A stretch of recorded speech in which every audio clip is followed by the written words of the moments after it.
An all-new season of The Secret Lives of Mormon Wives is now streaming on Hulu and Hulu on Disney+. Mom Talk has just been blowing up. Whitney and Jen are on Dancing with the Stars. Taylor is a bachelorette. Saying that out loud is crazy. Like, that is huge. But all the cool opportunities could pull us apart. It's causing issues in everyone's marriage. My whole world is falling apart right now. It's chaos. Watch the Hulu original series, The Secret Lives of Mormon Wives, now streaming on Hulu and Hulu on Disney Plus for bundle subscribers. Terms apply. Welcome to a very special episode of Fine Tuning. This is Drew Taylor. My co-host Jim Hill is off gallivanting around the West Coast, so it's just me. But I have a special guest, none other than Shannon Tindle, writer, director, bon vivant, the man behind Kubo and Ultraman Rising and Lost Ollie, and probably your favorite artwork in 1,000 Art of books. Shannon Tindle, thank you for coming here. Thank you for being here. Great to see you as always. It is my pleasure. I don't know if I would say it's special, but I like chatting with you, so that's good. I think it's special. Now, this is the first time we're recording our chat, though. So yes, that's true. We have to watch ourselves. Yes. Yes. I want to know, like, when people come up to you at different things or signings or whatever, like, what do people who want to get into animation ask you, and what do you tell them most of the time? A lot of the times when I get approached with that question, I'm doing like a workshop or a conference in other countries. And the big question there is, how can I get into animation when I live so far away from Hollywood? Kind of the what a lot of people consider to be the heart of animation. I would addend that to be the heart of commercial animation and, big studio animation, which is what a lot of people, are talking about.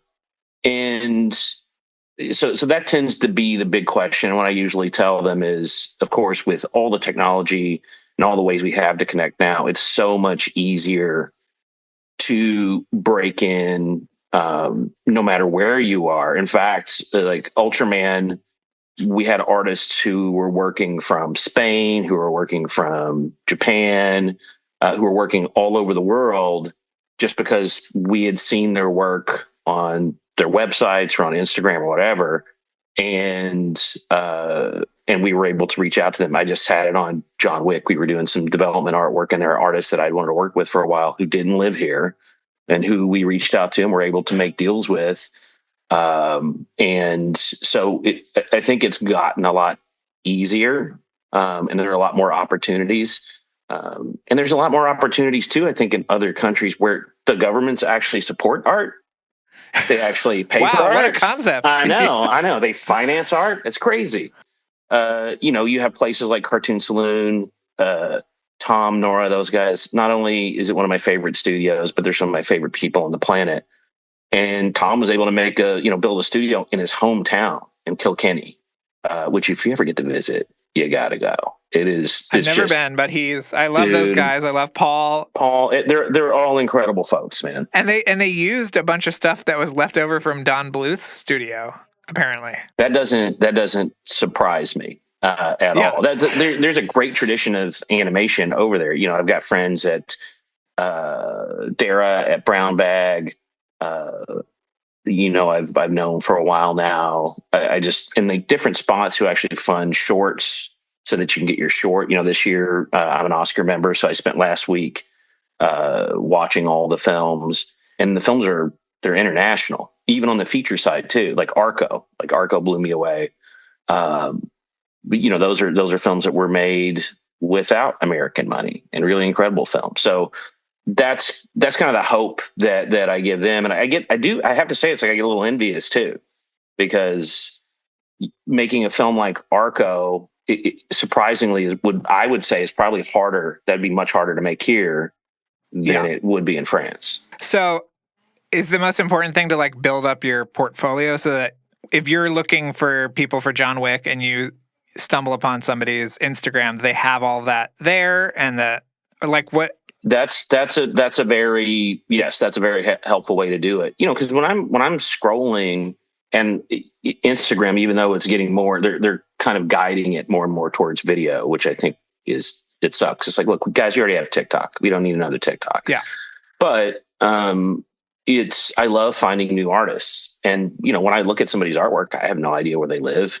And it's a lot more easy. The only time you ever get into a little bit of difficulty is if the studio that you're working with doesn't have a deal with that particular country in terms, because there are different tax codes and all that. Okay. I think Spain is particularly was an issue to get folks on Ultraman. We had to work some things out, but we were able to do it.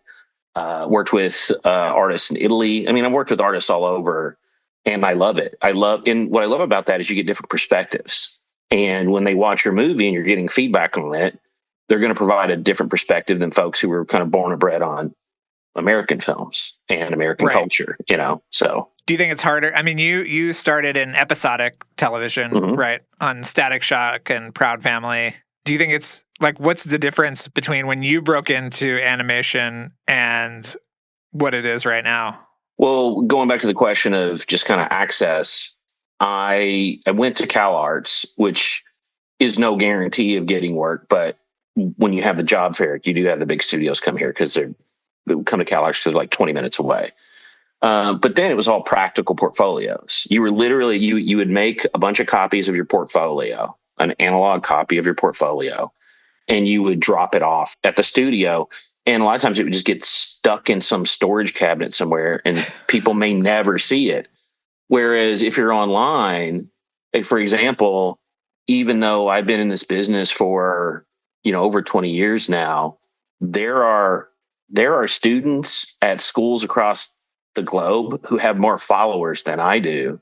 So they have a lot more eyes on their work, and it's not getting shoved into, some closet. It might get lost because there's so much of it, but still, not only do you have a global public portfolio, you have a metric. And if people see that you've got a lot of followers, then that sometimes translates to studios like, oh, that must mean success. So, so that's the big difference is the transition. I was right in the middle of the transition from analog to digital. Like when I was working on Foster's Home for Imaginary Friends and Static Shock and Proud Family, those shows were all pencil on paper, get you a bit. I still have, I love Ingram paper. It's one of the nicest feeling papers, and you can still get storyboard pads and things like that. So I still keep a stack of it so I can draw with, I have pencils and pens. I have custom, this is when you live in LA, you have the luxury of having nibmeisters who live here, and they can tweak your nib so that you can get the flex you want in the nib. So I won't go down that nerd rabbit hole, but I love to sketch still on paper, but I'll never forget when I first really started to transition to digital, or split my time between digital and traditional media, was on Coraline. And I had a Cintiq in my office and was able to draw directly on it. And so my drawings on that film, some were traditional drawings. So I have some of those drawings still, which is awesome that you have a physical hard copy of those drawings that you created, because there's history in that. But then there's a fair amount of the drawings too that I did that were digital. And even I had started storyboarding digitally in Photoshop at that time. That transition was already happening. Actually, I did some of it on Foster's too, just a little bit.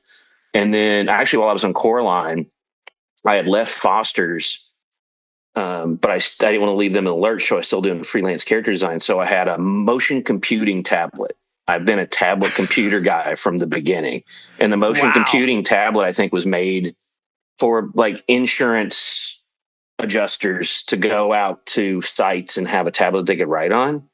But if you had Photoshop on it or Sketchbook Pro, which is what I used, you could just draw on that tablet. And I would sit on my couch there in Portland, and on the weekends and nights I would do character design. So that's another big transition is, when I came to CalArts right at 97, Hercules was the Disney film that was out. So they were still very much invested in traditional animation.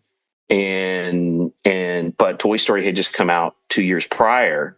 So it really was, there's been monumental change over the course of my transition from school to work. And how does that, because I love your drawing so much, and it's so interesting to see them translate into stop motion and into CGI. Would you love to do a 2D project at some point? Well, I What I do, like, still, if you do a TV show, I was doing a pilot for Disney recently, and that was a 2D show. We were actually for that one we actually had two different studios doing tests, because if folks don't know out there, a lot of times when you're going to test studios, you test multiple studios to see who's going to get the look the best, who's going to be the best partnership in terms of relationships and how you get along if you have the same vision for things. So we were doing a CG test and we were doing a 2D test. And I mean, it's a digital 2D test, but it's still hand-drawn. But even on Ultraman, Tony Fucilli was our Netflix side animation suit, who worked with our amazing Anim Soup on ILM side, Matthew. But Tony did, I got to post them. Tony did dialogue tests of Ken Sato in 2D, and they're stunning. They're just, he did two tests. He animated the test where Ken walks up to the plate, because Tony is a massive baseball fan. His father played professional ball. And I knew when I approached him that he'd probably dig animating some baseball, because I don't think he had. And so he did that. He did it on his iPad. Well, actually, he thumbnails, and I think shoots his thumbnails on paper, and then he transitions to the iPad. And then he did a dialogue test. The scene with Ami and Ken in the restaurant later was Tony did a dialogue test. I'll find them and I'll post them because they're just incredible. But yeah, I would, in a heartbeat, I would do, if I could do a 2D feature. Well, there's actually, I'm developing one right now that hasn't been announced with some friends of mine and a studio that I won't mention. It's not one of the big studios, but it's an amazing studio who folks know and with amazing people. And it's a very different sort of thing. So you think there is still viability there for you to do that? Yeah, I think 100%. I mean, I guess it's the interest of the studio, I guess, that dictates. Well, I mean, like, let's just look at the box office that Demon Slayer had. Right. Not K-pop Demon Hunter, the other Demon Slayer movie. Like, I think opening weekend was like $70 million. And it's still crazy to me that studios look at anime as if it's this niche thing. Right. or the subject matter that's tackled in anime, because everybody watches anime in Japan, not just kids. But it's still that made a ton of money, and it's a hand-drawn animated feature. Yeah. So I want to ask you about that project with Disney, because you said I could ask about it. So we are going to go to commercial, and we'll be right back, and I'm going to pepper you with questions. So we'll go to commercial right now. I'll be right back. Awesome. Refreshing wild cherry cola meets smooth cream. The treat you deserve. Pepsi Wild Cherry and Cream. Treat yourself. This episode is brought to you by Redfin. You're listening to a podcast, which means you're probably multitasking. Maybe even scrolling home listings on Redfin, saving homes without expecting to get them. But Redfin isn't just built for endless browsing. It's built to help you find and own a home. With agents who close twice as many deals, when you find the one, you've got a real shot at getting it. Get started at redfin.com. Own the dream.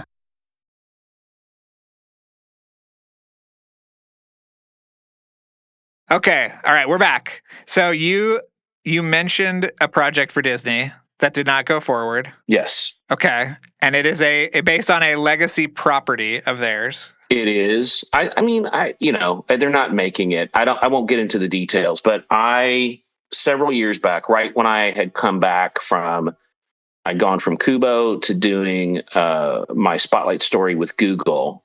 And I started to talk with a bunch of different studios when I was going to move back to LA.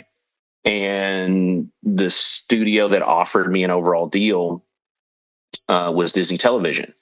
And there were two projects that I developed there at that time. I think one of them folks know about, Haunted Mansion. I had a take on Haunted Mansion, and I developed that. Well, can you talk about your take? Because I don't think anybody's heard exactly your take, and I'm sure people who listen to this show would love it. But you were doing something that was like a kind of a universe of ghosts. Yeah, it was. Well, you want to take the lore, the incredible lore that was created in the development of that attraction, and that attraction had a lot of conflict around it. As I understand it, if I'm sharing this correctly, and correct me if I'm wrong, it was kind of a creative battle between Mark Davis and Ken Anderson. Like they had or was it another artist that? But they had different. It might have been Exitencio. Yeah, maybe, it could have been. But they had debate as to what it should be. Yes, there were parallel paths. Yes, yeah, absolutely. And that building was on the property for a long time. It just didn't open because the ride was still in development. But you look at that, and Imagineers are just an incredible group of folks. My wife's done a ton of work for them with her paper art, and just incredible minds there. And they had this idea of like 999 ghosts. I loved that notion that there are 999 ghosts. And I had the idea of like, what if those ghosts escaped and someone had to go recapture them all? So I have this character, this little girl, and she's an orphan. She didn't have any parents, and she goes on this grand adventure to find these ghosts. And every episode was going to be them tracking different ghosts. And we had like Lou Romano did stuff on it. It was such a good team. I wrote a pilot for it that the studio was really excited about. So we had Marseille Martin did the voice for the little test that we did. And I have to say, Marseille Martin, I think she was probably like 10 or 11 at the time. One of the most professional actors I've ever worked with. Just like, she's just lovely. Her parents are lovely, just good people. And she's an incredible actor. And I want to see her doing more stuff. She's got the juice, man. Like, she's incredible. And I'd work with her again in a heartbeat. Can we say who one of the ghosts was, which is my favorite detail, which is that Herbie was one of the ghosts? Yeah, it was my backstory. It's like, you're going to go to different places. And we had, we were going to go to Japan, and you're going to have, you dig into Japanese folklore. You're going to go to Germany and dig into German folklore. And then you end up in a mall parking lot and you see these two lights floating towards you. And you're just like, wait, what is that? And it's Herbie the Love Bug. And my idea was that Herbie the Love Bug was haunted. That's why he was sentient. So yeah. Yeah, I think it could have been really cool. So what happened? I was at that time, there was that time, because Disney's such a big company and you have Disney Television, Disney Features, Imagineering, and anything you do with Imagineering has to buy off on. So it went into that process. And while that was happening, and while I was waiting for that to happen, they threw the notion out to us, that what would you do with some of our legacy characters? And at that time, Bob Iger was really keen to do something with Peter Pan. And I remember sitting in the room and I was like, well, Peter Pan's kind of a jerk. I don't like, if you watch Peter Pan, the movie, he's mischievous and stuff, but he's not my favorite character in the film. He's fun. And also when you're taking a title like Peter Pan, that's as vaunted as that is, to me, I don't want to take a character that's already kind of been figured out in that film. I'm much more interested in the characters that weren't so fleshed out, and the characters for me are the Lost Boys. And I thought, what if we brought those Lost Boys into the world now? They're not just a bunch of white kids. They represent various races and cultures, and have this thoughtful approach to the boys. But what if a little girl wanted to be in the group? And these kids are very open-minded. They love one another. They see one another as brothers, but they have this blind spot. And that blind spot is no girls allowed. So that was the premise for it. And so I developed it at that time there, but also at that time is when I had sold Made in Japan to Sony, and which would eventually become Ultraman. And I was coming to the end of my deal at Disney. I had written the treatment for Made in Japan with my good friend Mark Hames, and Disney couldn't quite figure out what they wanted to do with either Mansion or Lost Boys. So, but Sony read the treatment, loved it, and said, "We want you to come on as director. We love the treatment. You write the scripts, and let's go." So I made the decision then. But that was a project that, because there were so many folks that loved it internally at Disney, every couple of years they would come back to me and say, "Hey, would you ever come back and do Lost Boys?" And I was like, "Well, I'm doing this." And, I was doing various things where I was under exclusive contracts. But then there was a window that opened actually while I was still making Ultraman, where my deal was going to end. And this was a TV project. So I was just like, look, they want me to do it. I'm coming to the end of making this movie, and I'm going to start developing it. And it's the only thing that I've ever written where so we put a deal together for the series. And I talk about the business side of this too when I tell these stories, because I think too few artists talk about it. And I think it's an important thing to talk about. Because some things, there's not like any fingers to point at anybody. It's just business and how business works and how cycles work, right? In terms of how things get made. So I was really excited to dive back into it. I was supposed to deliver an outline. Instead of an outline, I delivered a full script. It's the only script I've ever written where I never got a single note on the script. They loved it from the start. And then we started to produce they were like, "Hey, let's do." Disney doesn't do full pilots. They do what they call, what do they call it? Tunematics, or I can't remember what it is. So you'll have like 1 minute of it that's animated, and then the rest are really fleshed out storyboards. But you'll get a full cast, you'll get a score, you'll get everything. And I brought on my good buddy Ben Balistreri to help me out with it. Just an incredibly talented artist that I don't think enough folks know about. And we started to get into it. We pitched it. We got the go ahead to go forward with our pilot. And then actually, while I was still on Ultraman, we started to make the pilot. At the tail end, we were in post on Ultraman. We started to make the pilot. Everybody was really excited about it. We completed the pilot. Like, Scott Stafford did the score. It was fully animated. It was done. And as things happen, when you have a project that takes a long time,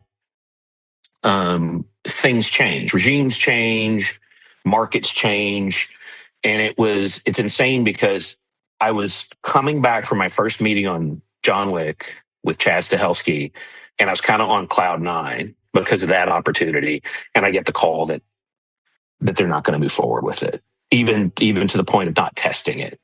And it was heartbreaking and frustrating. But that's what happens sometimes, in that project, it stretched, the development process stretched too long. It went from Disney Plus just getting started, where they were just hungry for shows, to the point where they're becoming a little bit more cautious about it. And I think it got caught up in that. But the studio was incredibly supportive the whole time. Like I said, they never gave me a note on the script.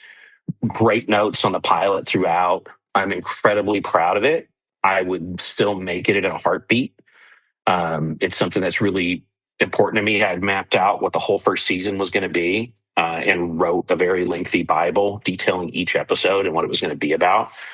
And but it was just one of those things that, and I've had a couple of things like that. I think my hit rate in terms of getting things made is better than the rate of things that didn't get made. So I got to feel lucky in that regard. And I feel, grateful that I got to play in that world, and I would play in it again happily. But TV's changed so much. It's just kind of crazy. Yeah. I mean, they could come back to you in another couple of years and say, we still want to do this or whatever. They could. And heck, at one point I was like, what if we did it as a live action show? Yeah. I think it would make a fun live action show as well. And that's one of the things I've been lucky in my career to be able to do both. And I definitely want to dip my toes back into live action. Yeah. Just because of the time constraints too, that it's not just that you can turn things around quickly, but also the immediacy of being on set. When you're directing on set or when you're producing on set, you have to make decisions in that moment, and you have to be so present. I've got this weird thing that I noticed while we were shooting. On the last week of shooting Lost Ollie, a show I did for Netflix, we were shooting in my hometown between Louisville, Kentucky and Shepherdsville. I grew up in Shepherdsville, and then Claremont, Kentucky, where Bernheim Forest is. And I remember the energy on set is crazy. It's really intense. And you're dealing with weather, you're dealing with all these physical things, but you're also, you have to change your mind a million times, or you have to change course because of what's happening on the day, right? It's a lot more spontaneous. Happy accidents can happen. And when you have an incredible creative partner like I had in Peter Ramsey, who is just, again, another person, he's one of my closest friends. I think everybody knows how great he is as a director. They don't know how great he is as a writer. He's an incredible writer. And he's got some really cool stuff brewing. But to be able to have that creative rapport with him on set and be able to just come up with things on the fly. Animation, there is no spontaneity. Right. Your spontaneity is kind of faked because you have to fake spontaneity because you don't have it. I'm trying to work more of that into my process, at least on the digital side, with real-time camera stuff. Not that I would output on real time, because I think stylized looks are harder for it to do. But I can do coverage. I can shoot coverage. Like Mark Andrews, he's been pushing this for a long time, and he's done incredible things with it. And, I would never want to use raw performance capture. That's just not my approach. I don't have an issue with it. It's just not my approach. But to be able to see what the camera is doing in real time, and to be able to cover things and to choose setups that you couldn't, when you're relying on a storyboard artist who just has their imagination, and they have their imagination limited by schedule. Right. And that's a challenging thing to do. The opportunities afforded by real time, it's the first time that we can make an animated film where you actually have those happy accidents. Right. So yeah, I remember Andrew Stanton talking about being drunk with power on John Carter because he could ask for a chicken and a chicken would come to set without him having to have 100 meetings about what the chicken looks like and modeling the chicken. And, it's like, that's the difference between the live action and the animation side of things. Well, and the other thing too is because animation takes so long, you can tend to second guess great ideas. You might kill a great idea just because the joke, people have said this before, but the joke that was funny 2 years ago, you don't find funny any longer. Right. It's not that it's not funny. It's just it's no longer funny to you because you know the gag. But I had the best and funniest kind of, what would I call it, created scenario. Chris Sanders, another just like lovely person, lovely creator. When I was working on Crudes with him in the early days, he called it the big toe syndrome.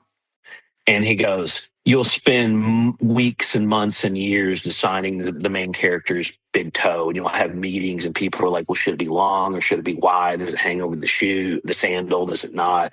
Do they trim their toenails? Like, you're going into all this thought. And then finally you've decided and you've modeled the big toe and you've rendered it and lit it. And the person walks into the movie theater and the movie comes up and here's the big moment for the big toe. And the dude spills his popcorn. And he misses the big toe. Big toe doesn't matter. Big toe doesn't matter. Nobody cares about the big toe. But when you have that long, people start to pick at the minutia, and I think it can destroy stories. It can destroy films because people get so obsessed with those little things. Is there a project in your career that you haven't ever talked about that you are dying to talk about? Either something you've contributed to, or a design that you've made, or something? There are ideas that I have that I don't want to talk about just in case they do happen. What about something that has been made and you feel like maybe you just have never talked about your work on it? Like, I don't know if I knew that you worked on the Crudes. That's exciting. I mean, you do character work for a lot of things, including stuff that's coming up soon, right? Yeah. I still do. Character design is kind of my happy place. I'm comfortable enough in it now where it's almost therapeutic to sit on the couch with my iPad and draw. And so I still get friends of mine like Tom McGrath. For his new film, he called me up. He's like, hey man, do you want to do some character design? I'm like, yeah. It's just, I still love doing it. And because there's so much story that can happen in character design with costume, the way that they stand and their posture, those things. I love it. The research that goes into it. I love research and study.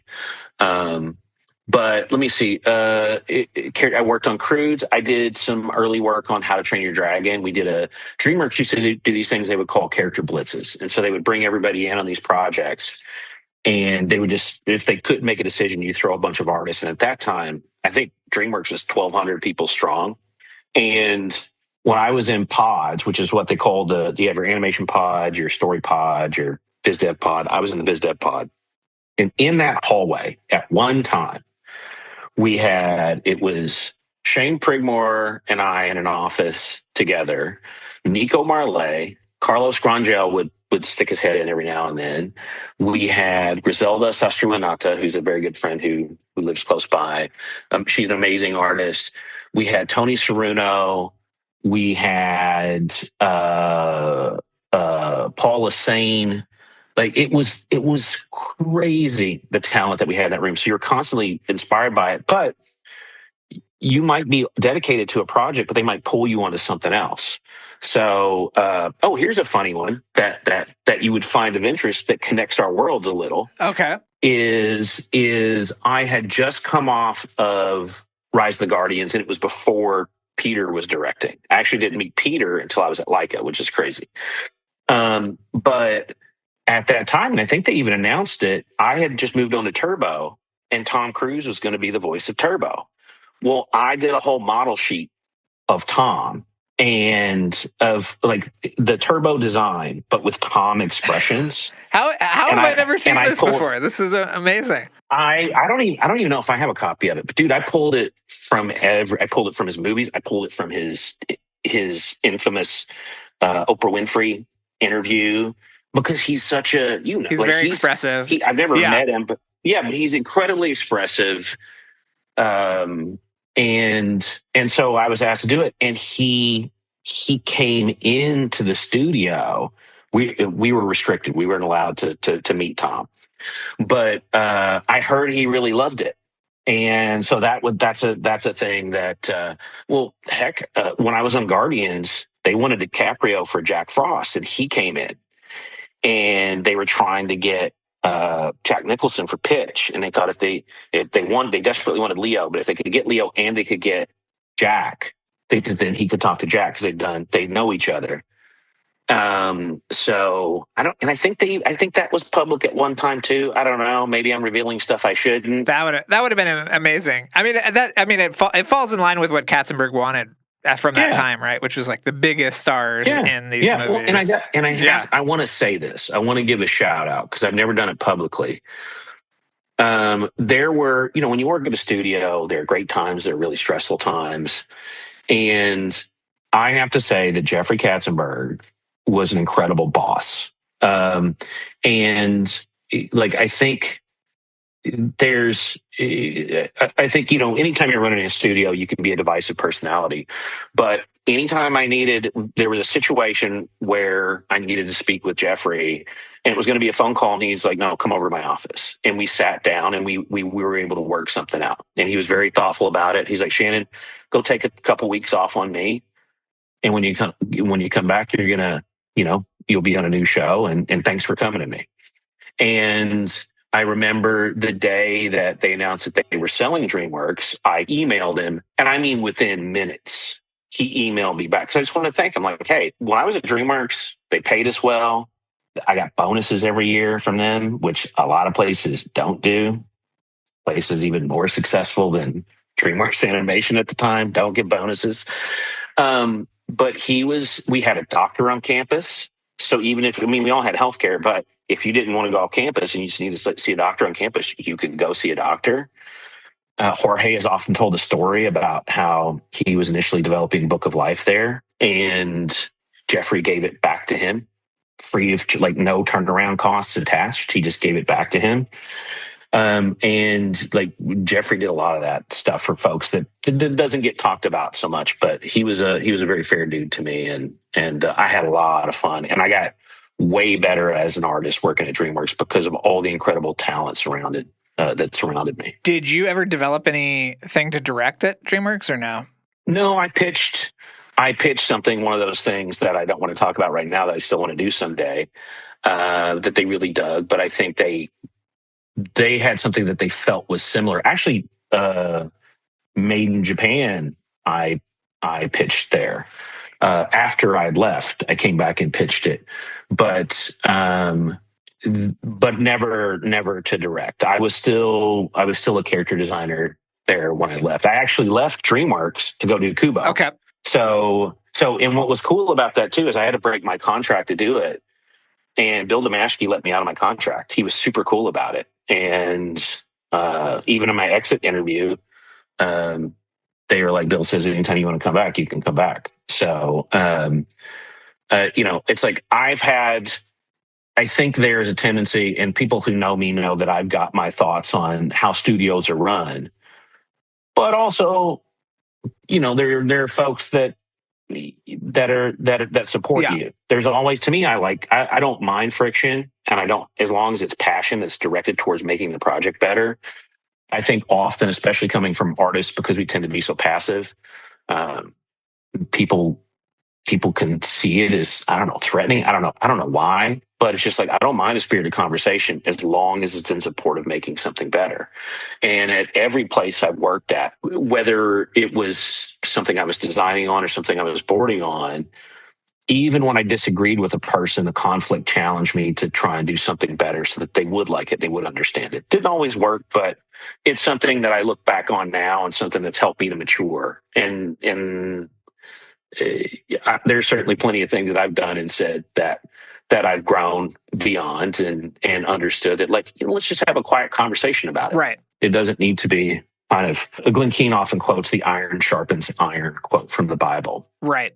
And I believe it. I mean, that's more referring to like just folks challenging one another and honing one another to make one another better. And I think it's a real thing. That's the great thing about working in a studio, is you're around a bunch of different people and you have to kind of figure a way to get along. So we're going to take another commercial break. We're going to be right back with more. Raise the rudders! Raise the sails! Raise the sails! Captain, an unidentified ship is approaching. Over. Roger. Wait, is that an enterprise sales solution? Reach sales professionals, not professional sailors. With LinkedIn ads, you can target the right people by industry, job title, and more. Start converting your B2B audience today. Spend $250 on your first campaign and get a free $250 credit for the next one. Get started today at linkedin.com/campaign. Terms and conditions apply.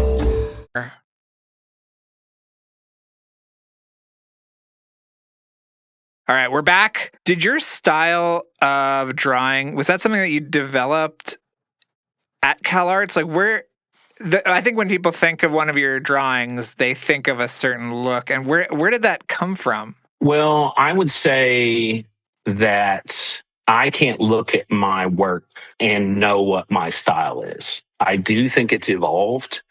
There's nothing I ever tried to do in terms of style.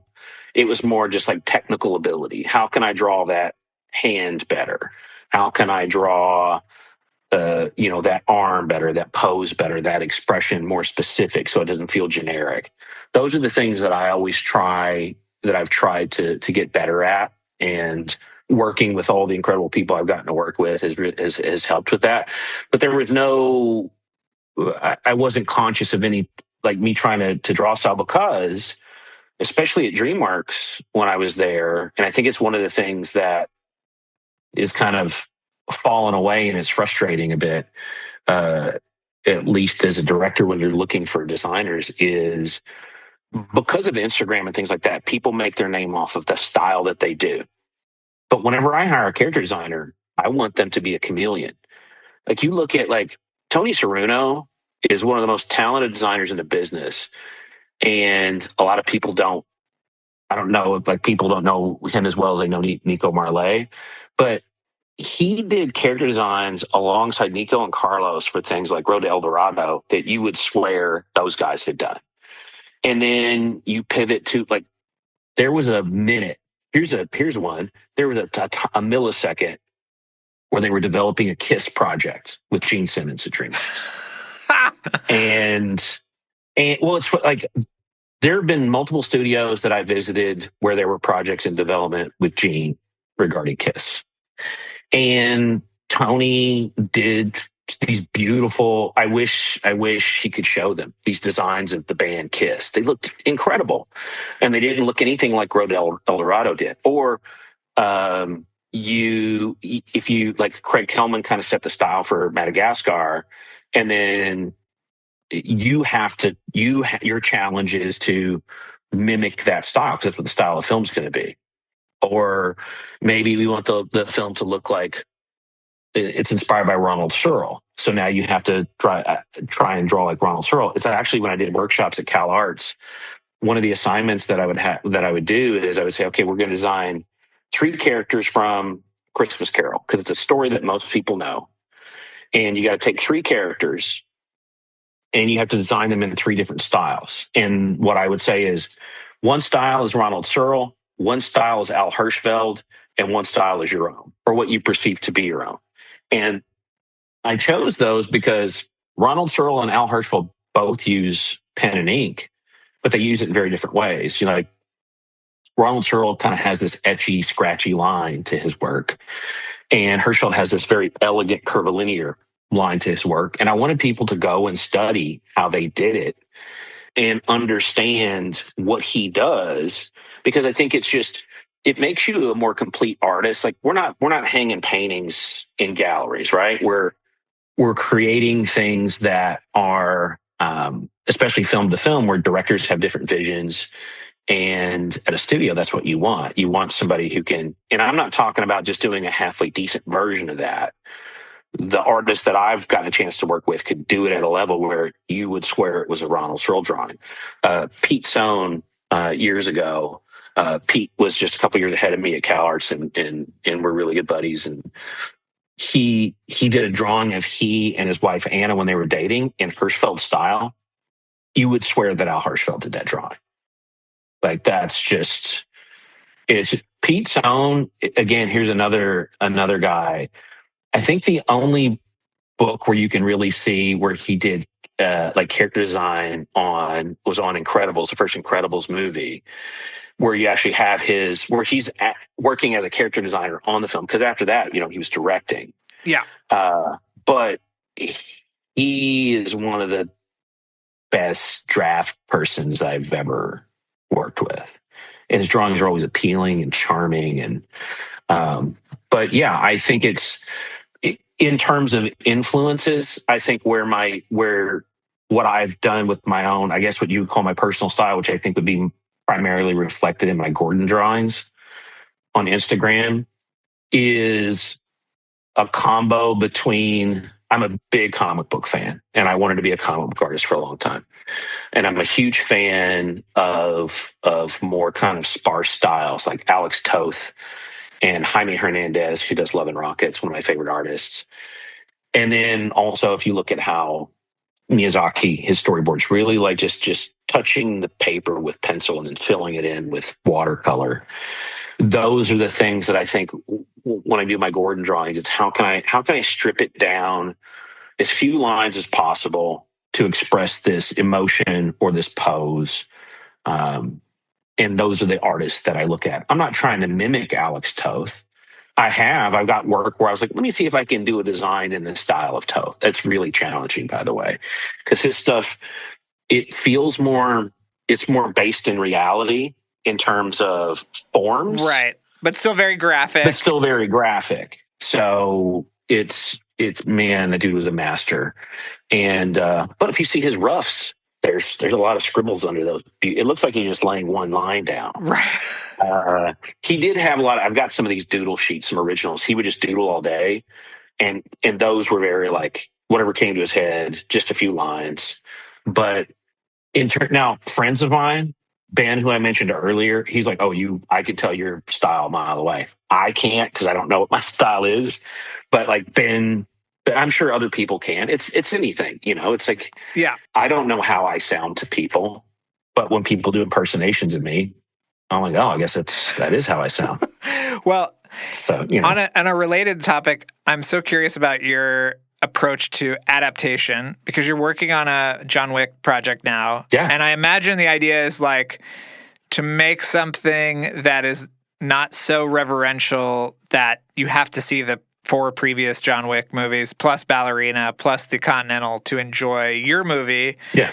But obviously, like, there were things in Ultraman that you and I talked about that were like touchstones from the show that you inserted. So I'm curious, like, I don't know, how do you find that alchemy? So for Wick, because it's still very early on, of course, I'd already been a big fan of the films, and those films are of course, the original script and the characters created by Derek. Is it Kolstad? Kolstad, yep. Yeah. Just an amazing premise.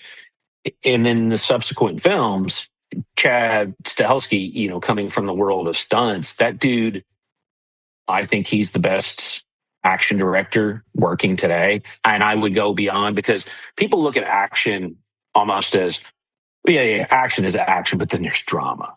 What it takes to block an action sequence and to know what you want and to be able to move on the fly is crazy. The skill that it takes to do that, and Chad does that on set. And Keanu's a big part of that too, not just a part of what the fighting style feels like, but what the vibe and what the world of those stories are. Like, those guys have a lot to do with the high table and those characters. When I came into it knowing that it was a prequel, and I got to be real careful in what I say because I don't want to say too much about it, but the things that I said was, I love these films, but there's so many things that we can do in animation that you can't do in the films. For example, we don't have to worry about killing people with the stunts that we do. Whereas there's certain stunts that you can't do because somebody might die or be horribly injured. We don't have to worry about that. So what can we get away with that you couldn't safely do in a live action film? The cinematography in those films is just incredible. Just stunning cinematography, not just in the lighting, but how the camera moves. And they're doing long takes. What I found out in this process is that, Keanu, I think everybody knows how hard Keanu and the other folks trained. Chad has talked about how hard Halle Berry trained and everybody else. And a lot of the actors in those films are also martial artists and stunt performers, and they're really incredible folks that I love forever, because we could do a whole podcast just on, there was an era in the late 90s and 2000s where you had amazing direct-to-video action films like Isaac Florentine. You talk about a dude who nobody knows about and who everybody should know about because he's an amazing director. But working with those casts, they train for months and months and months. You have to be exclusive to the show because you got to get into it. He's doing it with Cavill right now on Highlander. And because he wants you to know the moves. And here's why. Because when they're shooting, a lot of times, and this is how Jackie and a lot of the Kung Fu film legends worked, is they don't know what they're going to do till they get to the location. And then they get ideas from the location. They're like, I know we trained like this, but what if we did this? You have to be able to do that. You have to train at such a high level. I think Chad referred to it as I trained Keanu to be a stuntman. That's what I trained him to do, so that he could do not only like all the things that they do, but also to be able to fight on the fly. And if I threw something at him and said, hey, we're going to change this, he can do it. He can adapt. That's what a lot of people don't know, and why Keanu is so amazing in those films, because some of those stuff, that stuff happens on the day. So one of the challenges on this, again, going back to animation, going like, well, how do you maintain that spontaneity? I want to be able to shoot a fight team in, performance capture suits so that we can block it and we can do different takes. And we can place the camera wherever we want to later. It's kind of how they work in Avatar, where they'll shoot the action and then they'll decide what their cameras are going to be. And I want to be able to have that spontaneity, but then also, then you break away from that and you get into the stylization that you can only get in animation. So if you look at big action sequences in, we talk about Cowboy Bebop a lot. We're talking about Wick.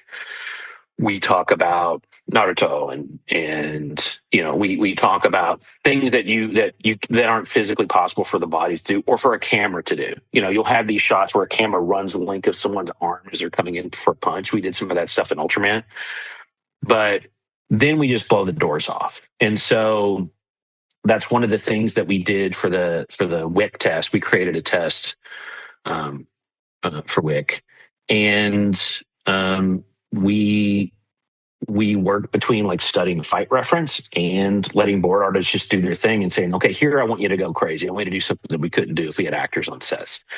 So but you also want it to have the vibe, and the vibe of the John Wick films is, if you watch that fourth film, there are as many quiet moments in that film of just characters walking across a beautiful set with massive paintings, and just because everything is just over the top in the best way. I think it's like you're going to a buffet, but you're going to a buffet prepared by world-class chefs.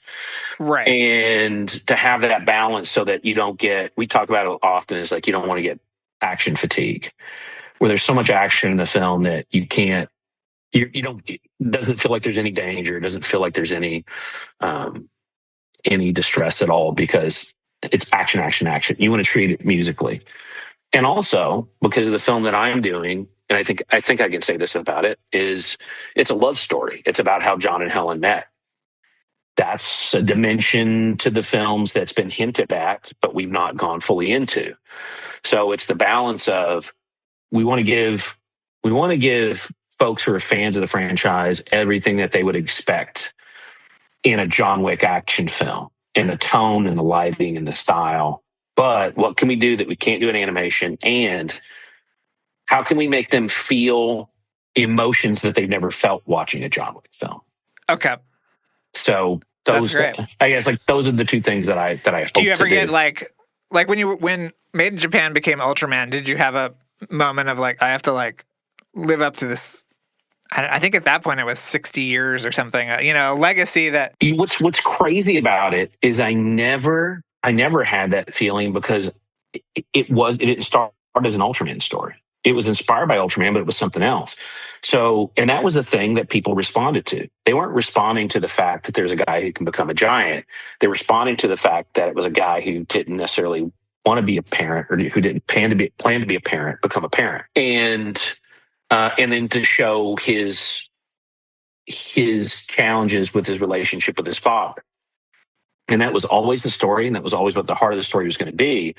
So when I pitched to Tsuburaya and they responded to that emotional story, it was then like, well, okay, well, how do we work the lore of Ultraman in? And Tsuburaya was so incredibly supportive the whole way. Everybody, from Tsukagoshi-san, who was the chairman and CEO at the time, who's just a lovely person, Kei Minamitani, who is just incredibly supportive. Onda-san, who's kind of the creative director there, who I named Dr. Onda after. But Onda-san is not an evil villain. He's one of the sweetest guys in the world. But they had very strong opinions about certain things. And there were certain things that we would need to navigate. But I always felt way more fortunate than I did feel intimidated. Because when you step into that world, I think the first moment where I was folded into, oh crap, this is big, was the film was already near completion. And it's when I went to Tsubacon, which is the biannual Tsuburaya convention that kind of focuses on Ultraman. And when we showed up, like John and I show up there in Tokyo, and they're like, we have a surprise. And they had a Gigantron suit. Now, being a kid who grew up on Godzilla and Gatchaman and Ultraman, and they have made a suit from your movie based on your character design, And I find out like 5 minutes before I'm supposed to go on stage, and I'm like almost in tears because I can't believe it. And then Gigantron's walking out on stage, and there's video of our reaction to it, seeing it. That was more like you understand the scope of what you're doing, but even then, it wasn't about intimidation. It was more about inspiration. Yeah, I've seen that video. It's very cute, and the suit is really cool too. Where did that go? They've been doing it for 6 years. I don't know, man. I would love to see them do a live action series based on our characters. That would be pretty incredible. I've told them, I was like, hey, you ever need me to direct an episode of Ultraman? Because the show is still very popular. You ever need me to direct an episode? I'd love to do it. What was the response in Japan? Do you know how people responded to it? I know because we got comments. When the film came out, that was the only time that I got a little bit of intimidation. Is there were a couple interactions that I had with fans, and the fans here too, when the first teaser came out. They're like, this isn't Ultraman, this isn't whatever. It was less about me like, oh, did we do something wrong? It was more like, just wait, watch the movie and wait. Because people tend to make decisions online long before they've ever actually seen the film, in good and bad ways. There are movies that have incredible trailers where the movies are horrible. And there are movies, the trailers aren't so great that the movies are incredible. It's what I would do is I would go on Twitter and I would translate the comments.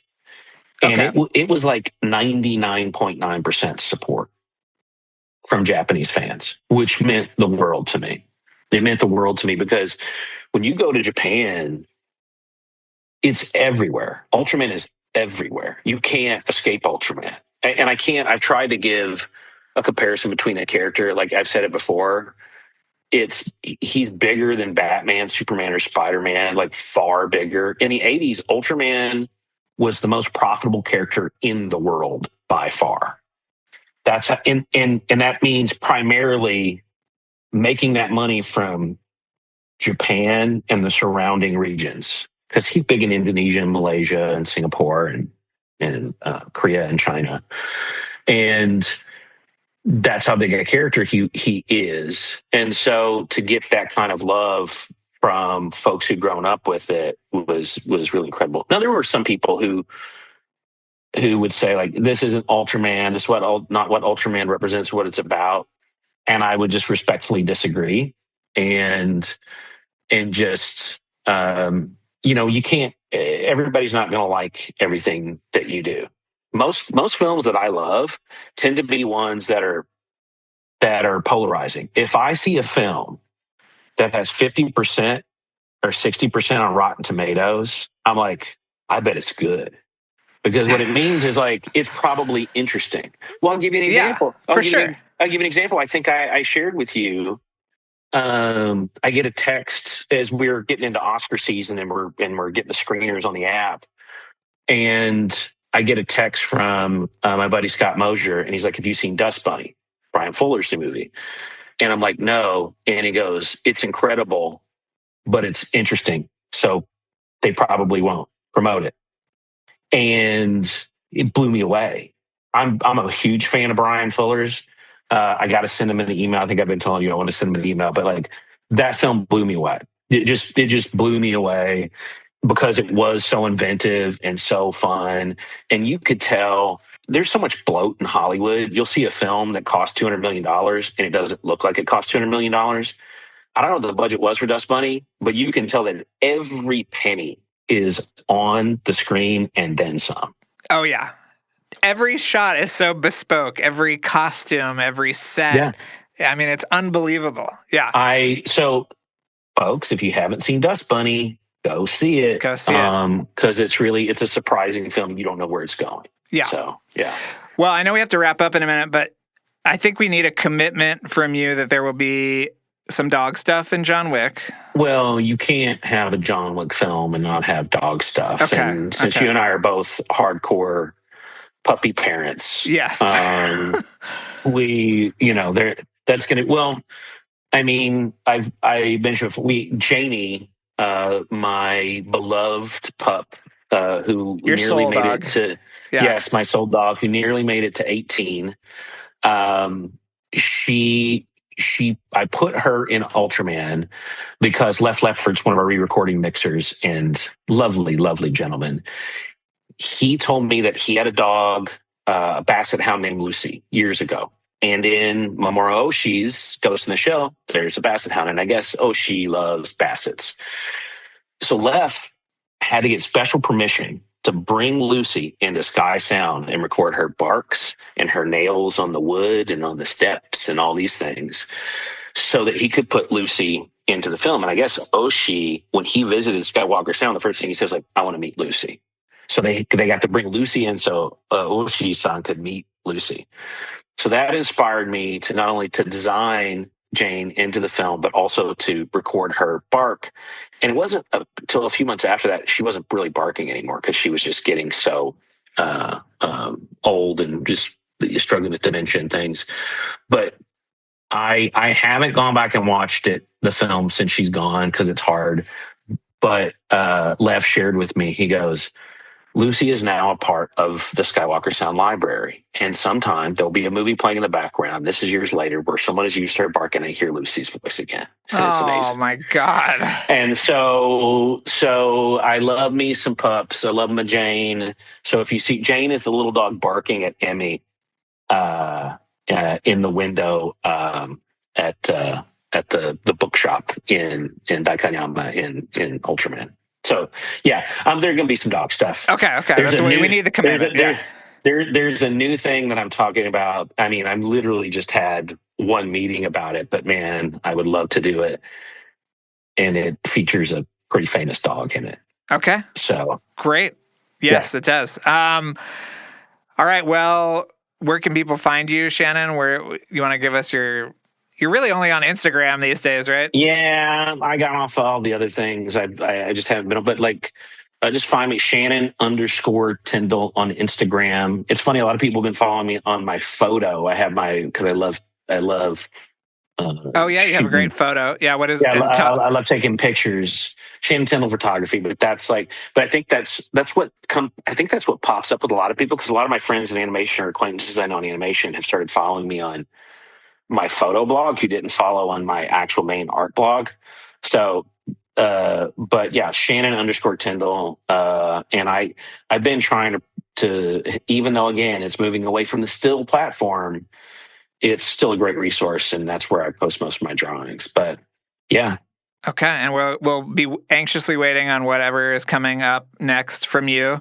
And we have to encourage people to buy the art and making of Ultraman Rising, which was such a fun project. It was, if you don't know, Drew wrote the book. I wrote the book. I'm so happy. I'm so proud to have it. And I love having art books and to have a pal write it for you and then do such an incredible job. The next one, I'm going to be on the ground floor. That's the goal. Be embedded. Oh, yeah. Well, I mean, you kind of are in some ways. That's true. Already. That's true. So yeah. Shannon, thank you for being on Fine Tuning. Come back again. Yeah, we'll have Jim on next time. You can pepper him with questions. And Anytime, man. All right. Thank you so much.